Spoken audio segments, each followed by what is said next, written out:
యోగామృతం కార్యక్రమానికి స్వాగతం. సకలు ఈరోజు మనం మన యోగామృతం కార్యక్రమంలో ఆర్టీసీ క్రాస్ రోడ్స్లోని డీజే ఫిట్నెస్ హబ్కి వచ్చేసాము.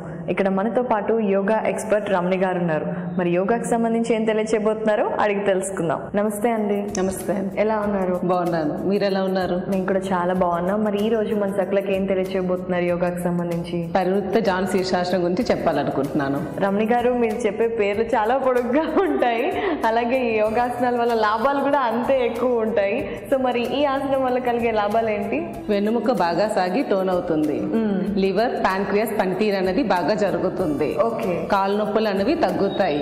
నడుము భాగంలో అనవసరపు కొవ్వు అన్నది తగ్గుతుంది. ఓకే, చాలా లాభాలు ఉన్నాయండి. సో అంటే ఇప్పుడు రెగ్యులర్ గా మనకుండే ప్రాబ్లమ్స్ ఏంటంటే ఆడవాళ్ళకి మోకాలు నొప్పులు రావటం, అనవసరపు కొవ్వు, లివర్, ప్యాంక్రియాస్ ఇలాంటి ఎఫెక్ట్స్ ఉంటాయి. సో అవన్నీ కూడా తగ్గిపోతాయంటే ఇది చాలా మంచి ఆసనం అనమాట. మరి ఆసనం అందరూ వేయచ్చా? ఇది ప్రెగ్నెన్సీ లేడీస్ చేయకూడదు. గుండెకి సంబంధించిన సర్జరీ అయిన వాళ్ళు చేసుకోకూడదు. ఓకే. మోకాలు నొప్పులు ఉన్న వాళ్ళు చేయకూడదు. ఓకే. సో అంటే మోకాలు నొప్పులు ఆల్రెడీ ఉన్న వాళ్ళు చేయకూడదు. మనకి ఫ్యూచర్లో రాకుండా ఉండటానికి యంగ్ ఏజ్ నుంచి చేసుకుంటే తర్వాత కూడా రాకుండా ఉంటాయన్నమాట. అవునండి. ఓకే అండి. మరి ఈ ఆసనం కూడా ఉదయం పూట చేయటం వల్ల మంచి లాభాలు కలుగుతాయి, లేదంటే ఏ సమయంలో అయినా చేయొచ్చా? ఇది తెల్లవారుజామున పడగప్పును చేస్తే దీని యొక్క బెనిఫిట్స్ చాలా బాగుంటాయి. కానీ చాలా మంది బ్రేక్ఫాస్ట్ చేసిన తర్వాత 1 అవర్ గ్యాప్ ఇచ్చి చేస్తే కూడా బాగానే ఉంటుంది. ఇప్పుడు ఈ కాలంలో అందరూ ఆఫీస్కి వెళ్ళిపోతూ ఉంటారు, వాళ్ళకి టైం సరిపోదు. కాబట్టి వాళ్ళు లంచ్ చేసి 4 అవర్స్ టైం ఇచ్చి చేస్తే మనలో కూడా బాగానే ఉంటుంది.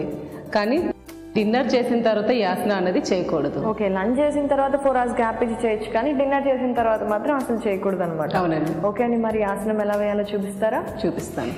ముందుగా మీ 2 కాళ్ళను స్ట్రైట్గా పెట్టుకోవాలి. దండాసనంలో కూర్చోండి. మీ ఎడమ కాళ్ళను ఫోల్డ్ చేసుకొని కుడి తొడకి ఆంచి పెట్టుకోవాలి.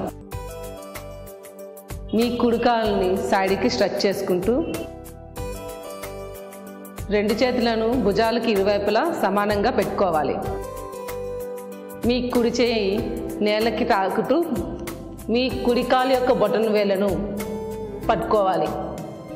ఇదే విధంగా మీ ఎడమ చేతిని కుడి కాలును పట్టుకొని మీ షోల్డర్ని స్ట్రెచ్ చేస్తూ ఉండాలి. ఇలా 30 సెకండ్ పాటు ఉంచాలి. మళ్ళీ నెమ్మదిగా చేతులను స్ట్రెచ్ చేసుకుంటూ యథా స్థితిలో రావాలి. ఇప్పుడు ఎడమ కాలు ఎలా చేయాలో చూద్దాం. దండాసనంలో కూర్చొని మీ కుడి కాలును ఫోల్డ్ చేసుకొని మీ ఎడమ కాలును స్ట్రెచ్ చేసుకోవాలి సైడ్కి. మీ ఎడమ చేయ నేలకి పెడుతూ బొటన వేళ్ళని టచ్ చేయాలి. మీ కుడి చేతిని ఎడమ కాలును పట్టుకునేలాగా ట్రై చేయాలి. ఇలా పట్టుకున్నప్పుడు మీ షోల్డర్ని ఎక్స్టెండ్ చేస్తూ ఉండాలి. ఇలా 30 సెకండ్ల పాటు చేయాలి. మళ్ళీ నార్మల్ పొజిషన్లోకి వచ్చి దండాసనంలో కూర్చోండి. ఇప్పుడు దండాసనంలో రిలాక్స్ అవ్వాలి. కుడివైపు ఎడమవైపు ఒక సెట్ అవుతుంది. ఇలా 5 సెట్లు చేయాలి. ఈ విధంగా చేయడం వల్ల మంచి బెనిఫిట్ ఉంటుంది. ఇప్పుడు మీరు ఈ ఆసనం చేస్తారు కదా, మీకు ఎలా అనిపించింది?